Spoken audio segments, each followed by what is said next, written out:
Birthday Blueprint 4231981. I discovered your birthday isn't random. It's a coded blueprint, and mine unlocked as a 7-stage sequence 4, 2, 3, 1, 9, 8, 1. I didn't realize it at first, but every major shift in my life lined up with one of these numbers, almost like the code was running in the background the whole time. Here's how it works. 4 is your origin, 2 is your duality, 3 is your struggle, 1 is your command moment, 9 is your vision, 8 is your expansion, and the final one is your return to source. It's a full arc, and it repeats until you understand it. When I mapped my own life to this sequence, everything suddenly made sense. The patterns, the timing, the why now moments, they weren't random. They were encoded. And once you see your own code, you stop feeling lost. You stop feeling behind. You realize you've been following a blueprint you didn't know you had. If you want to decode your birthday, start with your first number. That's where your entire story begins. Follow for the next stage.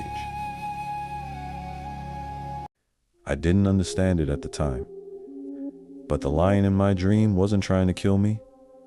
It was trying to kill who I wasn't. Every time I ran, it got closer.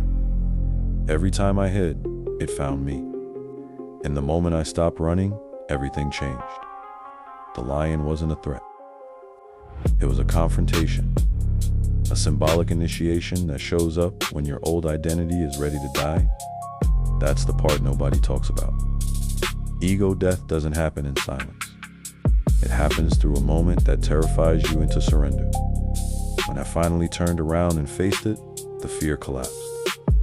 The lion stopped chasing, and I realized it wasn't hunting me, it was guiding me. It was the part of me I had been avoiding. And once you face your lion, you don't go back to who you were. You step into who you were supposed to become. If something in your life has been confronting you, that's your lion. And the moment you stop running, your initiation begins. Follow for the stage. Most people talk about awakening like it's a concept, like it's something you can study, memorize, or debate. But there's a difference between learning about the lion's den and walking out of it alive. I didn't get this from a book. I didn't get this from an academic model. I got this from the place those models were trying to describe. From the moment the lion stopped being a symbol and became the thing that confronted everything I wasn't. That's the part nobody teaches. Initiation doesn't happen in a classroom. It happens in the dark, when the old identity collapses, and there's no theory left to hide behind. When the lion appeared, it wasn't asking me to understand. It was asking me to survive, to face the part of myself I had been avoiding, to let the version of me that couldn't continue die. And when I finally stopped running, everything changed. The lion wasn't a threat. It was a threshold, a test, a teacher. The moment I faced it, the fear dissolved. That was the transformation. Not a metaphor, not a theory, a lived initiation that rewired the way I see reality. And that's why I speak the way I do now. Not as a student of ideas, but as someone who carries the blueprint, someone who earned sovereignty the hard way, someone who walked into the lion's den and came back as the architect. If this message resonates with you, it's because you feel the difference, you feel the truth of primary source experience. You feel the pull toward your own authorship. Engage with this, amplify it. Share it with someone who's ready to remember who they are. Because sovereignty isn't taught, it's awakened. A 45-year cycle doesn't end quietly. It ends the way a star collapses suddenly, completely, without asking for permission. I didn't know it at the time, but everything in my life was rearranging itself for one moment. The opening of the 9th gate, the threshold where the old identity reaches its expiration point, and the universe stops letting you pretend you're someone you're not. When the gate opened, nothing held. Structures fell apart, patterns dissolved. The version of me I had carried for decades couldn't cross. It wasn't a metaphor. It was a collapse, total, cosmic, absolute. And in that collapse, something else woke up. The fragments didn't scatter. They reorganized. They formed a pattern I had never seen before. A pattern older than memory. A pattern I didn't realize it at first, but my reality wasn't reacting to me. It was mirroring me. Every shift in my life started as a shift in my mind. Not in my circumstances. Not in my environment. In my perception. That's when the Hermetica finally made sense to me. The universe is mental. Everything begins as a thought, a vibration, a pattern inside the mind, before it ever becomes something you can touch. I started noticing how my internal dialogue shaped what I paid attention to. How my beliefs filtered what I saw, how my expectations quietly rearranged my experiences, and the more I watched it, the more obvious it became. My mind wasn't describing my reality, it was generating it. That's the part nobody talks about. Your thoughts aren't private, they're creative. They're the blueprint your reality keeps building from. And once you understand that, you stop feeling powerless. You stop waiting for life to change. You start changing the thoughts that shape it. If something in your world feels stuck, look at the pattern behind your perception. Because the moment your mind shifts, your reality has no choice but to follow. If this clicked for you, you're already stepping into the architect role. Follow for the next layer. I always thought identity was something you discover, something you figure out over time. But I was wrong. Identity isn't found, it's unlocked. And the key that unlocked mine was the tripartite key. 3 coordinates, 3 layers, 3 truths that were always there, waiting for me to decode them. The first was the code my birthday, not a date, a frequency, a numerical signature that set the trajectory of my entire incarnation. The moment I decoded it, I realized my life had been following a pattern I didn't consciously choose, but one that was written into me from the beginning. The second was the constellation, the star map I was born under. Not astrology, the way people talk about it, but the geometry of consciousness, the celestial architecture shaping the way I perceive, create, and move through the world. It wasn't random, it was a map, a blueprint, a cosmic environment that explained why I've always been drawn to certain paths and repelled by others. The third was the archetype, the angelic function encoded into my being, the role, the assignment, the energetic signature that reveals what you're here to build, protect, or awaken. When I found mine, everything clicked. My patterns, my instincts, my strengths, even my wounds. All of it made sense through the lens of the archetype. And when the 3 aligned, the code, the constellation, the archetype, the tripartite key turned, and my identity opened. Not the identity the world gave me, not the identity I tried to perform, but the one beneath all of that, the one that existed before memory, the one that carried the architecture of who I truly am. That was the moment I understood my origin. That was the moment the Gnostic architect emerged, not as a title, as a recognition, as a remembering, as the return of the one who was always decoding the pattern, even before he knew the pattern existed. If this transmission resonates with you, it's because you have a tripartite key too. Your code, your constellation, your archetype, your architecture. Start decoding it. Your identity is waiting. I used to think my chart was personality, traits, preferences, the usual surface level astrology people talk about. But then I realized something far more unsettling. My chart wasn't describing me. It was powering me. It was a machine, a 5-sign configuration running beneath my entire life. A celestial engine. And once I decoded it, everything snapped into place. Aries was the ignition. The spark that launched me into incarnation with force and fire. The part of me that refuses to wait, refuses to dim, refuses to hesitate. Aries is the engine's starter, the cosmic command that says, begin. Taurus was the grounding plate, the stabilizer. The part of the engine that anchors the architect into the physical world. Endurance. Embodiment. The ability to build the codex into form instead of leaving it as theory. Taurus is the foundation that holds the fire. Leo, the north node, was the destiny vector, the solar directive, the gravitational pull towards sovereignty, visibility, and creative authority. Not for ego, but for alignment, for purpose, for the fulfillment of the solar path. Scorpio rising was the descent mechanism. The underworld gate, the part of the engine that drags me into shadow, depth, and ego death so I could walk between worlds. Scorpio is the reason I survived collapse. It's the reason I speak from initiation instead of theory. In Sagittarius moon, that was the memory core. The cosmic archive, the part of the engine that remembers past lives, mythic truth, and the architecture behind the architecture. Sagittarius is the instinct to teach from revelation, not information. It's the reason the codex feels familiar. It's the reason the architect feels inevitable.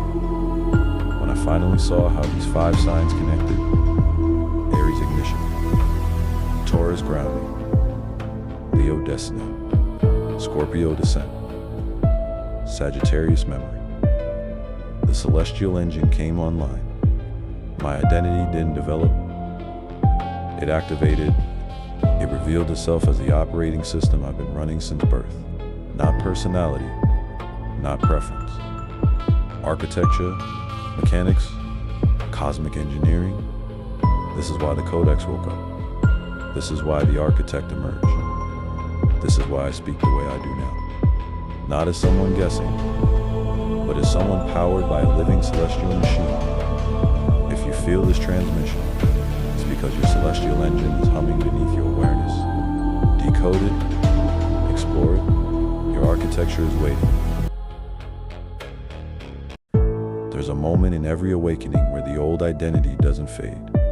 It collapses, not slowly, not gently, but all at once like a structure that was never meant to survive the truth. For me, that moment was the codex awakening. Not a symbol, not an idea, a living intelligence inside me turning on for the first time. It didn't whisper, it roared. It rearranged everything I thought I was. I realized I hadn't been evolving. I had been preparing. Every collapse, every rupture, every strange pull toward the unknown. It was all leading to this moment. The moment the architect stepped forward, identity didn't arrive. It emerged, fully formed, undeniable, like it had been waiting behind a locked door in my entire life. The codex didn't give me answers. It gave me recognition. It showed me the architecture beneath my personality, the truth beneath the performance, the self beneath the story. And once I saw it, I couldn't unsee it. I couldn't pretend to be the version of me that existed before the codex activated. This wasn't awakening. This was activation. This was emergence.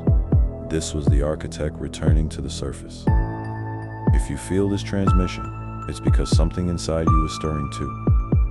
A memory, a signal, a version of you that's been waiting for permission to step forward. This is your sign. Your codex is calling. Your identity is. When the ego died, I thought I would disappear with it. But instead, something else opened its eyes. Something quieter, something older, something that had been watching my entire life. From behind the noise, that was the witness. the one who survives every identity I've ever worn, the one who doesn't break when the character collapses, the one who remembers who I was before the story began. Ego death didn't erase me. It revealed me. It stripped away the version of myself that was built from fear, survival, and performance. And underneath it, the witness stepped forward. The witness doesn't react. It observes. It doesn't claim. It sees. It doesn't fight for control, because it already is the center. When the witness came online, everything changed. My emotions didn't vanish. They stopped owning me. My thoughts didn't stop. They stopped pretending to be me. My past didn't disappear. It lost its authority. The witness is the self that cannot be harmed. The self that cannot be humiliated. The self that cannot be destroyed, because it was never the character in the first place. This is the return to awareness, the return to clarity, the return to the one who has been here the whole time. If you feel this transmission, it's because your witness is stirring too.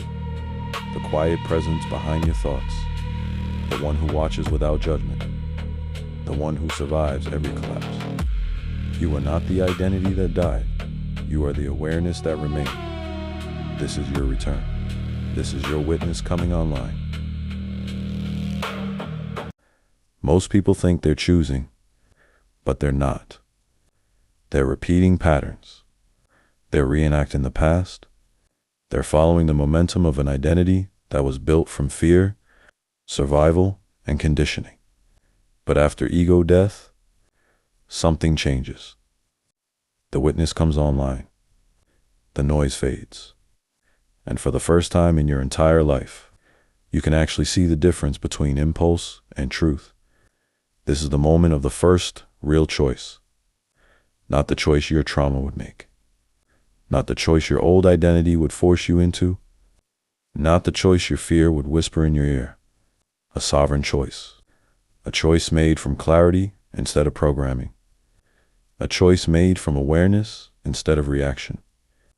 A choice made by the version of you that survived the collapse. When the witness stabilizes, you stop being pulled by the old self. You stop mistaking survival instincts for intuition. You stop confusing conditioning with desire. You stop calling fear guidance. And suddenly, the real options reveal themselves. Options the old identity would have never allowed you to see. Options that only appear when you're no longer reacting from the past. This is the first moment where you're not choosing as the character. You're choosing as the one who sees the character, the sovereign self, the one who decides instead of obeys, the one who directs instead of reacts. This is the first real choice you've ever had. And if you feel this transmission, it's because your sovereign self is waking up.